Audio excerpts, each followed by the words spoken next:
Hello ನಮಸ್ತೆ. ನಾನು ನಿಮ್ಮ Akshita. Welcome to family logs. ತುಂಬಾ ಜನ ಕೇಳುವಂತಹ ಪ್ರಶ್ನೆ ಏನಂದ್ರೆ, ಆರುಷ್‌ನನ್ನ ಈ ವರ್ಷ ಕೂಡ ಸ್ಕೂಲಿಗೆ ಹಾಕ್ತಾ ಇಲ್ಲ. ಮತ್ ಹೇಗ್ ಮ್ಯಾನೇಜ್ ಮಾಡ್ತೀರಿ ಮನೆಯಲ್ಲಿ ಅಂತ ಹೇಳಿ ತುಂಬಾ ಜನ ಕೇಳ್ತೀರಿ ಈ ಪ್ರಶ್ನೆಯನ್ನ. ಸೊ ಅದಕ್ಕೆ ಸಿಂಪಲ್ ಆಗಿ ಆನ್ಸರ್ ಹೇಳ್ತೇನೆ. ಅದ್ರ ಜೊತೆಗೆ ಆರುಷ್ ನನ್ನ ಜೊತೆ ಹೇಗೆ ಕೆಲಸ ಮಾಡ್ತಾನೆ, ನಾನೇನಾದ್ರೂ ಕೆಲಸ ಮಾಡುವಾಗ ಅವ್ನ ನಾನು ಹೇಗೆ ಆ ಕೆಲ್ಸದಲ್ಲಿ ಇನ್ವಾಲ್ವ್ ಮಾಡಿಸ್ತೇನೆ ಅಂತ ಹೇಳಿ ಡೀಟೇಲ್ ಆಗಿ ಇವತ್ತು ನಾನು ನಿಮ್ ಜೊತೆ ಶೇರ್ ಮಾಡ್ತೇನೆ. ಅಂಡ್ ಅದರ ಜೊತೆಗೆ ಒಂದು ಹೆಲ್ದಿ ಅಂತಹ ಪೊಡಿ ರೆಸಿಪಿನ ಕೂಡ ಶೇರ್ ಮಾಡ್ತೇನೆ. ಅದು ಕೂದಲಿಗೆ, ಸ್ಕಿನ್ನಿಗೆಲ್ಲ ತುಂಬಾ ಒಳ್ಳೇದು. ಅದಕ್ಕೆ ನಾನು ಬೇಕಾಗುವಂತಹ ಕರಿ ಲೀವ್ಸ್ ಅನ್ನ ಬಿಡಿಸ್ಕೊಳ್ಬೇಕಿತ್ತು. ಆ ಕೆಲ್ಸಕ್ಕೆ ಇಲ್ಲಿ ನಾನು ಆರುಷಿದ್ದು ಹೆಲ್ಪ್ ಕೂಡ ತಗೊಳ್ತಾ ಇದ್ದೇನೆ. ಆರುಷ್ಗೆ 3 ವರ್ಷ ಆಗುತ್ತೆ ಈ ಜೂನ್ ಬಂದ್ರೆ. ಸೊ 3 ವರ್ಷ ಆದ್ಮೇಲೆ ಕೂಡ ನಾನು ಈ ವರ್ಷ ಸ್ಕೂಲಿಗೆ ಹಾಕ್ತಾ ಇಲ್ಲ. ಸೆಕೆಂಡ್ ಹಾಫ್ ನೋಡ್ಬೇಕು, ಬೇಕಾದ್ರೆ ಹಾಕ್ತೇನೆ. ನೆಕ್ಸ್ಟ್ ಇಯರ್‌ಗೆ ಅಭ್ಯಾಸ ಆಗ್ಬೇಕು ಆತರ ಏನಾದ್ರೂ ಇದ್ರೆ. ಇಲ್ಲದಿದ್ರೆ ಈ ವರ್ಷ ಪೂರ್ತಿ ಅವನು ಮನೆಯಲ್ಲೇ ಇರ್ತಾನೆ ನಮ್ ಜೊತೆ. ಇವಾಗ ಸಮ್ಮರ್ ಅಲ್ಲಿ ನಾನು ಚಿಕ್ಕ ಮಕ್ಕಳಿಗೆ ಮನೆಯಲ್ಲೇ ಕ್ಲಾಸಸ್ ತಗೊಳ್ಳೋದ್ರಿಂದ ಅವನು ಅದ್ರಲ್ಲಿ ಎಂಗೇಜ್ ಆಗಿರ್ತಾನೆ. ಬೇರೆ ದಿನ ನಾನು ಇಂಥದ್ದೇನಾದ್ರೂ ಕೆಲಸ ಮಾಡ್ತೇನೆ, ಅವನನ್ನ ಕೂಡ ನನ್ನ ಜೊತೆನೆ ಕೂರಿಸ್ಕೊಳ್ತೇನೆ. ಇದ್ರಿಂದ ಅವನಿಗೆ ತುಂಬಾ ಬೆನಿಫಿಟ್ಸ್ ಇರುತ್ತೆ. ಅವನಿಗೆ ಕೋಆರ್ಡಿನೇಷನ್ ಆಗಿರ್ಬಹುದು, ಮತ್ತೆ ಒಂದು ಕಡೆ ಕುತ್ಕೊಂಡು ಕೆಲಸ ಮಾಡೋದು, ಹಾಗೆ ನಮ್ಮಿಬ್ಬರ ಬಾಂಡಿಂಗ್ ಕೂಡ ಚೆನ್ನಾಗಿ ಬೆಳೆಯುತ್ತೆ. ನಾವೇನಾದ್ರೂ ಮಾತಾಡ್ಕೊಂಡು ಏನಾದ್ರೂ ಶೇರ್ ಮಾಡ್ಕೊಂಡು ಕೆಲಸ ಮಾಡುವಾಗ. ಸೊ ಇಂಥದ್ದೇನಾದ್ರೂ ಒಂದು ಮೇನ್ ಆಗಿ ನಾನು ಅವನ ಜೊತೆ ಆಕ್ಟಿವಿಟಿ ಮಾಡಿಸ್ತೇನೆ. ಅದು ಇಂಥದ್ದು ಮನೆ ಕೆಲ್ಸನೇ ಆಗಿರ್ಬೇಕು ಅಂತ ಅಲ್ಲ. ಬೇರೆ ತರದ್ದು ಅವನಿಗೆ ಬೇಕಾಗುವಂತಹ ಕಲರಿಂಗ್ ಅಥವಾ ಟಾಯ್ಸ್ ಎಲ್ಲ ಆಟ ಆಡೋದು, ಸ್ಟೋರಿ ಬುಕ್ಸ್ ಓದೋದು, ಅದನ್ನ ಕೂಡ ನಾನು ಆ ತರದ ಆಕ್ಟಿವಿಟಿಯನ್ನ ಕೂಡ ನಾನು ಮಾಡ್ತೇನೆ. ಬಟ್ ಇಂಥದ್ದು ಆಕ್ಟಿವಿಟೀಸ್ ಮಾಡುವಾಗ ಅವನು ಎಂಜಾಯ್ ಮಾಡ್ತಾನೆ ಎಷ್ಟೋ, ಅಷ್ಟೇ ಸ್ಟ್ರೆಸ್ ನಮ್ಗೆ ಕೂಡ ಆಗುತ್ತೆ. ಬಿಕಾಸ್ ನಾವ್ ಹೇಳಿದ ಹಾಗೆ ಅವನು ಮಾಡಲ್ಲ ಕೆಲ್ಸ. ನಮ್ಗೆ ಹೇಗ್ ಬೇಕು ಅದು ಆ ತರ ಆಗೋದಿಲ್ಲ. ಬಟ್ ಎಲ್ಲದಕ್ಕೂ ಬೈದು ಹೊಡಿಯೋದು ಅದನ್ನು ಮಾಡದೆ ನಾವು ಕನ್ವಿನ್ಸ್ ಮಾಡ್ಬೇಕು.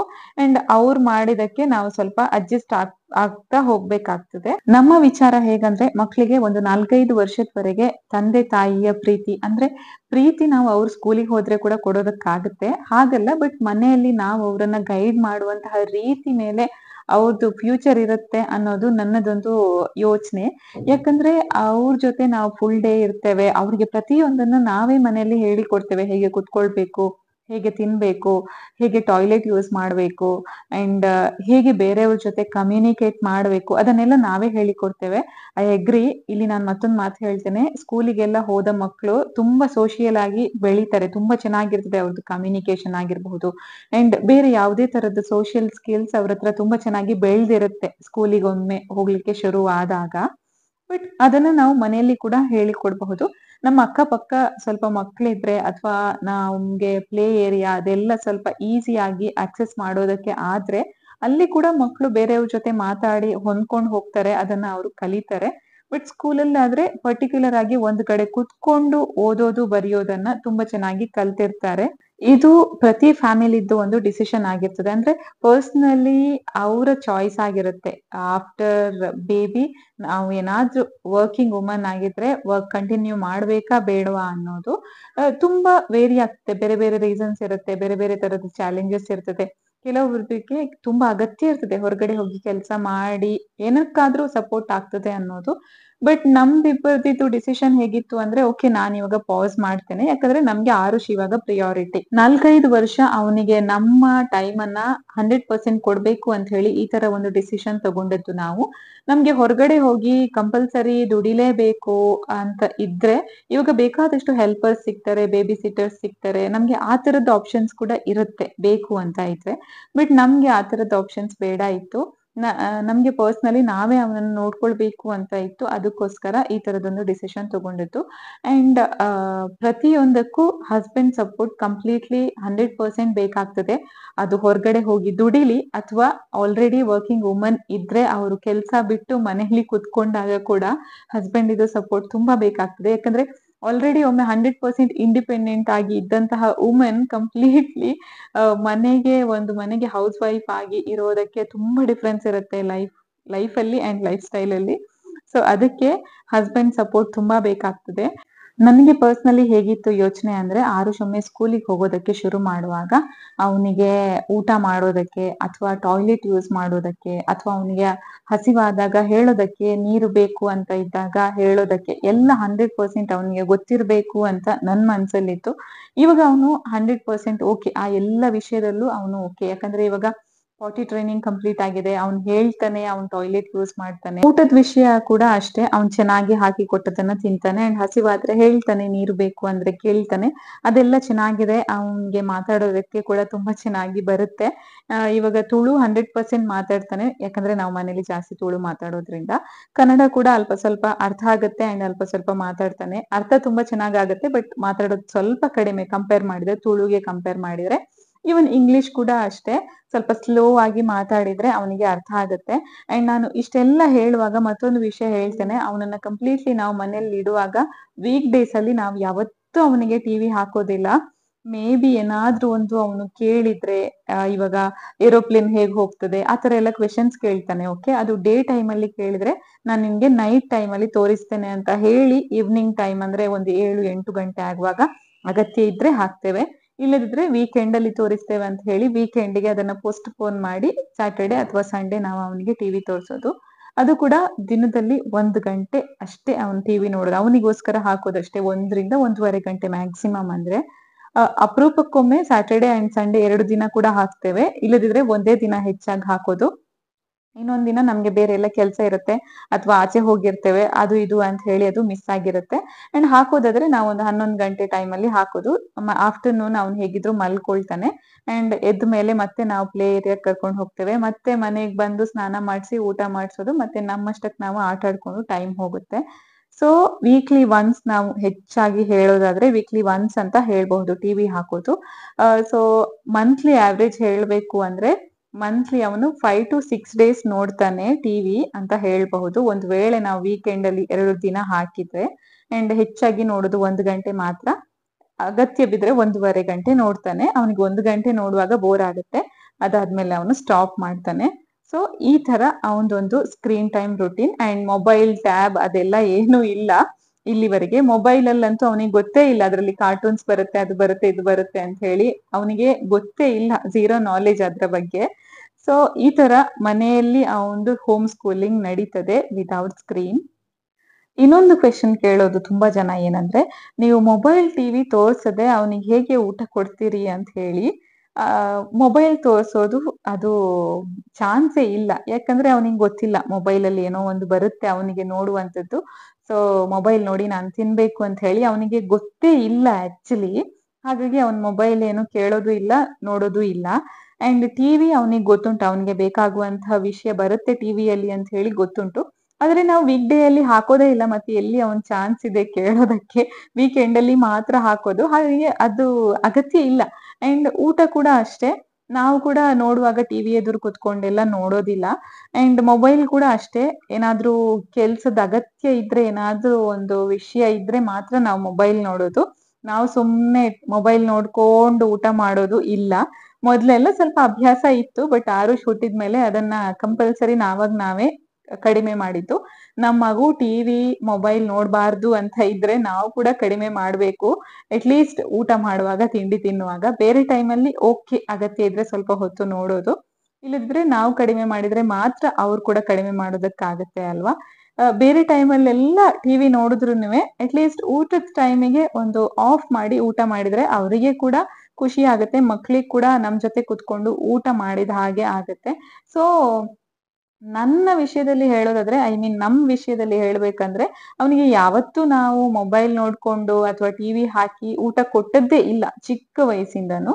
ಹಾಗಾಗಿ ಅವನು ನಾರ್ಮಲ್ ಆಗಿ ಊಟ ಮಾಡೋದೇ ಅಭ್ಯಾಸ ಮಾಡ್ಕೊಂಡಿದ್ದಾನೆ. ಅಂಡ್ ಅವನಿಗೆ ಅದೊಂದು ಅಷ್ಟೊಂದು ಐಡಿಯಾನು ಇಲ್ಲ. ನಾವು ಊರಿಗೆ ಹೋದಾಗ ಅಲ್ಲಿ ಟಿವಿ ನೋಡ್ಕೊಂಡು ಊಟ ಮಾಡೋದೆಲ್ಲ ಇದೆ. ಅಂಡ್ ಟಿವಿ ಆನ್ ಇದ್ರೆ ಅವನಿಗೆ ಇಂಟ್ರೆಸ್ಟ್ ಇರುವಂತಹ ಕಂಟೆಂಟ್ ಟಿವಿಯಲ್ಲಿ ಬರ್ತಿದ್ರೆ ನಾನು ಅವನನ್ನ ಅಲ್ಲಿ ಕುತ್ಕೊಳಿಸಿ ಊಟ ಮಾಡಿಸೋದಿಲ್ಲ. ಎಲ್ಲಿಯಾದ್ರೂ ಸೈಡ್ ಅಲ್ಲಿ ಕುತ್ಕೊಳಿಸಿ ಒಂದ್ ಕಡೆ ಊಟ ಮಾಡಿಸಿ ಮತ್ತೆ ಕರ್ಕೊಂಡ್ ಬರ್ತೇನೆ. ಒಂದು ವೇಳೆ ಅದ್ರಲ್ಲಿ ಇಂಟ್ರೆಸ್ಟ್ ಇಲ್ಲದಿರುವಂತಹ ಕಂಟೆಂಟ್ ಬರ್ತಿದ್ರೆ, ಅದು ಟಿವಿ ರನ್ ಆಗ್ತಿದ್ರುನುವೆ ಅವನೇನು ಜಾಸ್ತಿ ಕಿವಿ ಕೊಡೋದಿಲ್ಲ. ಅಂಡ್ ಅದೊಂದು ಜಸ್ಟ್ 15 days 20 daysಗೆಲ್ಲ ನಾವೆಲ್ಲ ಊರಿಗೆ ಹೋಗೋದು. ಸೊ ಅದೇನು ಅಷ್ಟು ದೊಡ್ಡದಾಗಿ ಮ್ಯಾಟರ್ ಆಗೋದಿಲ್ಲ, ಯಾಕಂದ್ರೆ ನಾವು ಮತ್ತೆ ನಮ್ಮ ಮನೆಗೆ ಅಂದ್ರೆ ಬೆಂಗಳೂರಿಗೆ ರಿಟರ್ನ್ ಬಂದ್ಮೇಲೆ ನಮ್ಮ ಮನೇಲಿ ಆನ್ ಮಾಡೋದಿಲ್ಲ. ಹಾಗಾಗಿ ಅವನ್ಗೆ ಅದೇನು ಅಷ್ಟೊಂದು ನೆನ್ಪಾಗೋದಿಲ್ಲ. ಬಟ್ ಕೆಲವೊಂದ್ಸಲ ನೆನ್ಪ್ ಮಾಡ್ತಾನೆ. ಊಟ ಹಾಕಿದ ತಕ್ಷಣ ಓಕೆ ಅಲ್ಲಿ ಟಿವಿ ಇತ್ತಲ್ಲ ಅಂತ ಹೇಳಿ. ಒಮ್ಮೆ ಲಾಸ್ಟ್ ಟೈಮ್ ನಾವು ಊರಿಗೆ ಹೋದಾಗ ಅವನಿಗೆ ಹಾಗೆ ನೆನಪಾಗಿತ್ತು. ಅದೇನು ಅಷ್ಟೊಂದು ದೊಡ್ಡದಾಗಿ ಮ್ಯಾಟರ್ ಆಗೋದಿಲ್ಲ.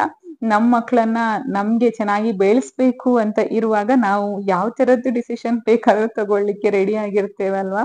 ಸೊ ಆ ತರ ಅದನ್ನ ಜಸ್ಟ್ ಏನಾದ್ರೂ ಒಂದು ಮಾತಾಡ್ಸಿ ಅವ್ನ್ಗೆ ಮರೆತು ಹೋಗುವ ಹಾಗೆ ಮಾಡಿದ್ರಾಯ್ತು. ಒಂದ್ ಕ್ಷಣ ನೆನ್ಪಿರುತ್ತೆ. ಮತ್ತೆ ಮಕ್ಳಿಗೆ ಅದೇನು ಅಷ್ಟೊಂದು ದೊಡ್ಡದಾಗಿ ಮ್ಯಾಟರ್ ಆಗೋದಿಲ್ಲ. ಅವ್ರು ಹೇಳಿದ ತಕ್ಷಣ ನಾವು ಕೊಟ್ರೆ, ಅವ್ರು ಹೇಳಿದ ತಕ್ಷಣ ನಾವು ಟಿವಿ ಹಾಕಿದ್ರೆ, ಅವ್ರು ಕೇಳಿದ ತಕ್ಷಣ ನಾವು ಮೊಬೈಲ್ ಕೊಟ್ರೆ ಎಲ್ಲ ಅವ್ರಿಗೆ ಗೊತ್ತಾಗುತ್ತೆ. ಓಕೆ, ನಾನ್ ಕೇಳಿದ ತಕ್ಷಣ ನನ್ಗೆ ಕೈಗೆ ಬರುತ್ತೆ, ಅಲ್ಲಿ ಟಿವಿ ಆನ್ ಆಗುತ್ತೆ ಅಂತ ಗೊತ್ತಾದ್ಮೇಲೆ ಮಾತ್ರ ಅವ್ರು ಹಠ ಮಾಡೋದಕ್ಕೆ ಶುರು ಮಾಡೋದು. ನಾವು ಕೊಡ್ಲೇ ಇಲ್ಲ, ಫಸ್ಟ್ ಟೈಮ್ ಇಂದ ಕೊಡ್ಲೇ ಇಲ್ಲ ಅಂತ ಇದ್ದಾಗ ಮತ್ತೆ ಅದನ್ನ ಮತ್ತೆ ಮತ್ತೆ ಕೇಳುವಂತಹ ಪರಿಸ್ಥಿತಿನೇ ಬರೋದಿಲ್ಲ. ಸೊ ಆತರ ಬೆಳ್ಸಿರೋದು. ಹಾಗಾಗಿ ಮೊಬೈಲ್ ಟಿವಿ ಬಗ್ಗೆ ಜಾಸ್ತಿ ವಿಷಯ ಏನು ಇರೋದಿಲ್ಲ. ಇಲ್ಲಿ ನೋಡಿ, ಈ ತರದ್ದೆಲ್ಲ ಮಾತ್ರ ನಾವು ಜಾಸ್ತಿ ಬೇರ್ ಮಾಡ್ಕೊಳ್ಬೇಕಾಗ್ತದೆ, ತಡ್ಕೊಳ್ಬೇಕಾಗ್ತದೆ ಇಂಥದ್ದೆಲ್ಲ ಸಿಚುವೇಶನ್ ಅನ್ನ. ನೀವು ಟಿವಿ ಹಾಕಿ ಕೊಡಿ, ಮೊಬೈಲ್ ಕೊಡಿ, ಇಂಥದೆಲ್ಲ ಸಿಚುವೇಶನ್ ಇರೋದಿಲ್ಲ ಆ ಮನೆಯಲ್ಲಿ. ಯಾಕಂದ್ರೆ ಮಕ್ಕಳು ಟಿವಿ ನೋಡ್ಕೊಂಡ್ ಕುತ್ಕೊಳ್ತಾರೆ ಬೆಳಗ್ಗೆಯಿಂದ ಮಧ್ಯಾಹ್ನದವರೆಗೆ ಆತರ. ಬಟ್ ಇಲ್ಲಿ ನನ್ ಜೊತೆ ಜಗಳ ಮಾಡ್ತಿದ್ದಾನೆ. ಅವ್ನು ಹೇಳ್ತಾನೆ, ನಾನ್ ಇವಾಗ ಇಲ್ಲಿ ಗುಡಿಸ್ತೇನೆ, ನೀವು ಕಸ ಹೆಕ್ಕಿ, ನೀವು ಕಸ ಕೊಂಡೋಗಿ ಆ ಡಸ್ಟ್ಬಿನ್ನಿಗೆ ಹಾಕಿ. ಅವ್ನು ಹೇಳ್ತಿದ್ದಾನೆ ನನ್ಗೆ. ಸೊ ಈ ತರದ್ದೆಲ್ಲ ಇರುತ್ತೆ. ಹಾಗಾಗಿ ಅವನನ್ನ ಸ್ಕೂಲಿಗೆ ಇವಾಗ ಜಾಯಿನ್ ಮಾಡಿದ್ರುನುವೆ ನನ್ಗೆ ಜಾಬಿಗೆ ಜಾಯಿನ್ ಆಗೋದಕ್ ಆಗೋದಿಲ್ಲ. ನಾನ್ ಜಾಬಿಗೆ ಜಾಯಿನ್ ಆದ್ರೆ ಅವನಿಗೆ ಮತ್ತೆ ಯಾರಾದ್ರೂ ಒಬ್ರು ಕೇರ್ ಟೇಕರ್ ಇರ್ಬೇಕು, ಅಥವಾ ಅವನನ್ನ ಡೇ ಕೇರ್ ಅಲ್ಲಿ ಬಿಡ್ಬೇಕು, ಆತರ ಎಲ್ಲ ಇರುತ್ತೆ. ಸೊ ಅದು ನನ್ಗೆ ಸದ್ಯದ ಮಟ್ಟಿಗೆ ಇಷ್ಟ ಇಲ್ಲ. ಅವ್ನ್ ಮನೆಯಲ್ಲೇ ಇದ್ರೆ ಚೆನ್ನಾಗಿರ್ತದೆ ಅನ್ನೋದು ನನ್ನದೊಂದು ಯೋಚನೆ. ಸೊ ಅದಕ್ಕೋಸ್ಕರ ಅವನನ್ನ ಈ ವರ್ಷ ಸ್ಕೂಲಿಗೆ ಹಾಕುವಂತಹ ಪ್ಲಾನ್ ಇಲ್ಲ. ತುಂಬಾ ಜಾಸ್ತಿ ಕಿರಿಕಿರಿ ಏನು ಮಾಡೋದಿಲ್ಲ. ನನ್ಗೆ ಮ್ಯಾನೇಜಬಲ್ ಆಗಿರ್ತದೆ ಅವ್ನ್ ಮಾಡುವಂತಹ ಕಿರಿಕಿರಿ. ಸೊ ನಾನೇ ಆರಾಮ್ಸೆ ನೋಡ್ಕೊಳ್ಬಹುದು ಮನೆಯಲ್ಲಿ ಅಂತ ಹೇಳಿ ಈ ತರನೇ ಕಂಟಿನ್ಯೂ ಮಾಡ್ತಾ ಇದ್ದಾವೆ. ಅದೇ ಸೆಕೆಂಡ್ ಹಾಫ್ ಬೇಕು ಅಂತ ಇದ್ರೆ ನೋಡ್ಬೇಕು, ಡಿಸಿಷನ್ ತಗೊಳ್ಬೇಕು based on the situation. School ಒಮ್ಮೆ ಶುರುವಾದ್ರೆ ಬೆಳಗ್ಗೆ ಬೇಗ ಏಳೋದು, ಬೇಗ ಬೇಗ ತಿಂಡಿ ತಿನ್ನೋದು, ರೆಡಿ ಆಗೋದು, ಹೋಗೋದು, ಅಂಡ್ ಅಲ್ಲೇ ಕುತ್ಕೊಳ್ಳೋದು ಒಂದ್ ಕಡೆ.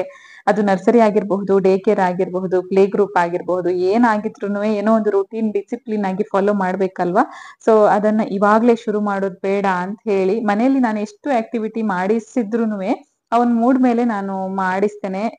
ಏನು ಅದೇ ಮಾಡು ಇದೇ ಮಾಡು ಅಂತ ಹೇಳಿ ಫೋರ್ಸ್ಫುಲಿ ಏನು ಮಾಡ್ಸೋದಿಲ್ಲ ಅಲ್ವಾ. ಸೊ ಅವ್ನ್ ಸ್ವಲ್ಪ ಒಂದ್ 4 ವರ್ಷ ಮನೆಯಲ್ಲೇ ಎಂಜಾಯ್ ಮಾಡ್ಲಿ ಅಂತ ಹೇಳಿ ಆ ಒಂದು ಡಿಸಿಷನ್ ತಗೊಂಡಿರೋದು.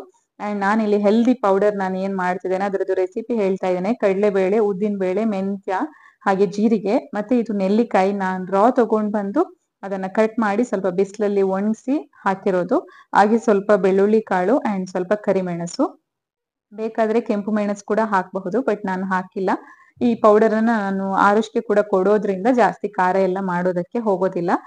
ಕರಿಬೇವಿನ ಎಲೆ ಮತ್ತೆ ನುಗ್ಗೆ ಸೊಪ್ಪಿನ ಎಲೆಯನ್ನ ನಾನು ಬಿಡಿಸ್ಕೊಂಡು ತೊಳೆದು ಮತ್ತೆ ಸ್ವಲ್ಪ ಸನ್ಲೈಟ್ ಅಲ್ಲಿ ಒಣಗಿಸಿ ಅದನ್ನ ರೋಸ್ಟ್ ಮಾಡಿ ಇಟ್ಕೊಂಡಿದ್ದೇನೆ.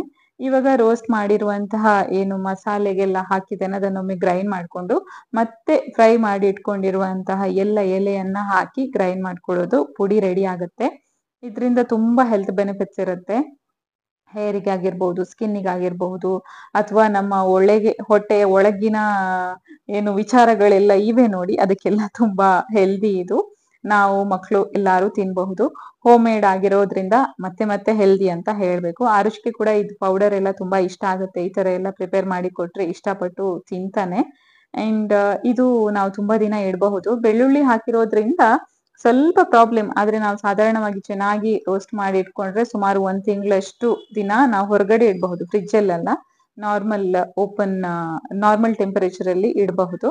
ಅಂಡ್ ಆರುಷ್ಗೆ ಒಂದು ಟಾಯ್ ಸ್ಟೇರಿಂಗ್ ತಗೊಂಡಿದ್ವಿ, ಅದು ಇವತ್ತು ಬಂದಿತ್ತು. ಸೊ ಅದನ್ನ ಇಲ್ಲಿ ಟೆಸ್ಟಿಂಗ್ ನಡೀತಾ ಇದೆ ಅದ್ರದ್ದು.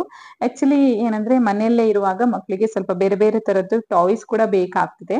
ನಾವು ಲರ್ನಿಂಗ್ ಟಾಯ್ಸ್ ತಗೊಂಡ್ರೆ ಅದನ್ನ ತುಂಬಾ ದಿನ ಯೂಸ್ ಮಾಡೋದಕ್ಕಾಗತ್ತೆ. ಟು ಬಿ ಹಾನೆಸ್ಟ್, ನಾವು ಅವನಿಗೆ 1 ವರ್ಷಕ್ಕಿಂತ ಮೊದಲು ತಗೊಂಡಂತಹ ಟಾಯ್ಸ್ ಅನ್ನ ಇವಾಗ ಕೂಡ ಯೂಸ್ ಮಾಡ್ತೇವೆ. ಸೊ ಆಲ್ಮೋಸ್ಟ್ 2-2.5 ವರ್ಷ ಕೂಡ ಯೂಸ್ ಮಾಡಿರುವಂತಹ ಅದೆಷ್ಟು ಟಾಯ್ಸ್ ಇವೆ. ಬಟ್ ಈ ತರ ನಾವು ಆಟಾಡುವಂತಹ ಟಾಯ್ಸ್ ಅನ್ನ ತಗೊಂಡ್ರೆ, ಕೆಲವೊಂದು ಟಾಯ್ಸ್ ನಾನು ಹೇಳೋದು, ಅದು ಕೆಲವೊಂದು ತುಂಬಾ ದಿನ ಯೂಸ್ ಮಾಡೋದಕ್ಕೆ ಆಗೋದಿಲ್ಲ. ಬಟ್ ಇದು ನಾವು ಜರ್ನಿ ಟೈಮ್ ಅಲ್ಲಿ ಯೂಸ್ ಆಗ್ತದೆ ಅಂತ ಹೇಳಿ ತಗೊಂಡದ್ದು. ನಾವೆಲ್ಲಿಯಾದ್ರೂ ಲಾಂಗ್ ಜರ್ನಿ ಹೋಗುವಾಗ ಎಲ್ಲ ಅವನಿಗೆ ಸ್ವಲ್ಪ ಬೋರ್ ಆಗುತ್ತಲ್ವಾ, ಸೊ ಅವಾಗ ಎಂಗೇಜ್ ಆಗಿರ್ತಾನೆ ಅಂತ ಹೇಳಿ ಇದನ್ನೊಂದು ತಗೊಂಡಿದ್ದು. ಇದು ಒಂದ್ ಸ್ವಲ್ಪ ದಿನ ಮನೇಲಿ ಇರುತ್ತೆ, ಮತ್ತೆ ಕಾರಲ್ಲಿ ಒಮ್ಮೆ ಹಾಕಿದ್ರೆ ಕಾರಲ್ಲೇ ಇರುತ್ತೆ. ಬಟ್ ಇವಾಗ ಒಂದ್ ಸ್ವಲ್ಪ ದಿನ ಎಂಜಾಯ್ ಮಾಡ್ಲಿ ಅಂತ ಹೇಳಿ ಮನೆಯಲ್ಲೇ ಇಟ್ಕೊಂಡಿದ್ದೇವೆ. ತುಂಬಾ ಚೆನ್ನಾಗಿದೆ, ಮಕ್ಕಳಿಗೆ ಬೆಸ್ಟ್ ಅಂತ ಹೇಳ್ಬಹುದು. ಅಂಡ್ ಮಕ್ಕಳಿಗೆ ಅದೇನ್ ತೆಗೆದುಕೊಟ್ರು ಖುಷಿ ಆಗತ್ತಲ್ವಾ. ಅಂಡ್ ಹೊಸ ಟಾಯ್ಸ್ ಏನಾದ್ರೂ ತಗೊಂಡ್ ಬಂದಾಗ ಒಂದ್ ಸ್ವಲ್ಪ ದಿನ ಅದ್ರಲ್ಲೇ ಆಟ ಆಡೋದು, ಅದನ್ನ ನಾವ್ ಮಲ್ಕೊಂಡಾಗ್ಲೂ ಇಟ್ಕೊಳ್ಳೋದು, ಅದು ನೀರ್ ಕುಡಿಯುವಾಗ್ಲೂ ಇಟ್ಕೊಳ್ಳೋದು, ಊಟ ಮಾಡುವಾಗ್ಲೂ ಸೈಡಲ್ಲಿ ಇಟ್ಕೊಳ್ಳೋದು. ಸೊ ಆ ತರ ಎಲ್ಲ ಶುರುವಾಗಿದೆ ಇವಾಗ. 2.5 ವರ್ಷ ಆದ್ಮೇಲೆ ಮಕ್ಳಿಗೆ ಈ ಅಟ್ಯಾಚ್‌ಮೆಂಟ್ಸ್ ಎಲ್ಲ ಜಾಸ್ತಿ ಆಗುತ್ತಲ್ವಾ? ಅದು ನಮ್ ಮೇಲಾಗಿರ್ಬಹುದು ಅಥವಾ ಟಾಯ್ಸ್ ಮೇಲೆ ಆಗಿರಬಹುದು. ಸೊ ಆ ಏಜಲ್ಲಿ ಇದಾನೆ ನಮ್ಮ ಆರುಷ್. ಏನಾದ್ರೂ ಹೊಸ್ತೊಂದ್ ತಗೊಂಡ್ ಬಂದ್ರೆ ಒಂದ್ 2-3 ದಿನ ಅದ್ರಲ್ಲೇ ಇರ್ತಾನೆ. ಮತ್ತೆ ನಾರ್ಮಲ್ ಆಗ್ಬಿಡತ್ತೆ. ಹಳೆ ಟಾಯ್ಸ್ ಅಲ್ಲೂ ಆಟ ಆಡ್ತಾನೆ, ಹೊಸದಾಗಿರುವಂತಹ ಟಾಯ್ಸ್ ಅಲ್ಲೂ ಆಟ ಆಡ್ತಾನೆ. ಆ ತರ ಇರುತ್ತೆ. ಇವತ್ತು ಮಲ್ಕೊಳ್ಳುವಾಗ ಕೂಡ ಅದನ್ನೇ ಹಿಡ್ಕೊಂಡು ಮಲ್ಕೊಂಡಿದ್ದ. ಮತ್ತೆ ಅವ್ನಿಗೆ ನಿದ್ದೆ ಬಂದ್ಮೇಲೆ ಅದನ್ನ ನಾನು ತೆಗ್ದು ಸೈಡಲ್ಲಿಟ್ಟೆ. ಇಷ್ಟೇ, ಈ ವ್ಲಾಗನ್ನ ನಾನಿಲ್ಲಿಗೆ ಎಂಡ್ ಮಾಡ್ತಾ ಇದ್ದೇನೆ. ನಾನಿನ್ನು ನೆಕ್ಸ್ಟ್ ವಿಡಿಯೋದಲ್ಲಿ ಸಿಗ್ತೀನಿ. ಅಲ್ಲಿವರೆಗೆ ಟೇಕ್ ಕೇರ್ ಅಂಡ್ ಇಷ್ಟ ಆದ್ರೆ like and subscribe. Bye bye. See you.